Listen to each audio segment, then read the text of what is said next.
ஒரு ஊரில் ஒரு நதிக்கரை இருந்துச்சு. அந்த நதிக்கரையில் 2 நண்டு நண்பர்கள் இருந்தாங்க. அவங்க அடிக்கடி சந்திச்சு நீண்ட நேரம் பேசுவாங்க. அப்படி இருக்க ஒரு நாள் ஒரு நண்டு மட்டும் நதிக்கரையை நோக்கி வேகமாக நடந்து வந்துச்சு. நம்ம எல்லாருக்குமே தெரியும், நண்டு எப்பவும் பக்கவாட்டு வழியாக தான் நடந்து வரும்னு. அது மாதிரி தான் இந்த நண்டும் பக்கவாட்டு வழியாக நடந்து வந்துச்சு. இது தூரத்துலேருந்து பார்த்துக்கிட்டு இருந்த இன்னொரு நண்டு நண்பன், என்ன நண்பா, உனக்கு நதிக்கரையில் நேராக நடந்து வர தெரியாதா? இப்படி பக்கவாட்டு வழியாக நடந்து வர? நதிக்கரைக்கு நேராக வர தெரியலையா உனக்கு? நதிக்கரைக்கு நேராக வர்றது எவ்வளோ சுலபம் தெரியுமா? இது கூட தெரியாமல் கஷ்டப்பட்டு பக்கவாட்டில் நெளிஞ்சு வரியே.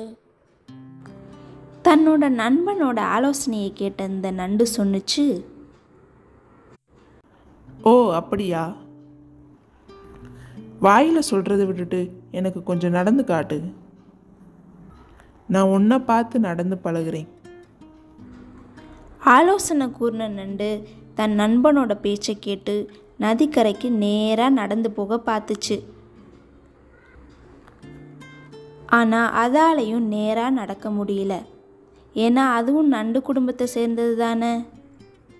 அந்த நண்டும் நதிக்கரைக்கு பக்கவாட்டாக தான் நடந்து போச்சு. இதை பார்த்த 2வது நண்டு சொன்னிச்சு, பாத்தியா நண்பா, அறிவுரை கூறின ஒன்னாலேயே நேராக நடக்க முடியல. மற்றவங்களுக்கு அறிவுரை சொல்கிறது எவ்வளோ எளிது, ஆனால் அதை செஞ்சு காட்டுறது எவ்வளோ கஷ்டமாக இருக்குது பாத்தியா. உன்னாலேயே செய்ய முடியாததை என்கிட்ட சொல்லி செய்ய சொல்லாத என்று கூறியது.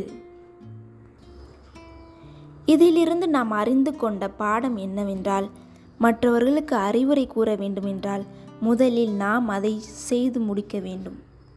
வெறும் பேச்சில் மாத்திரம் அல்ல, செயலில்.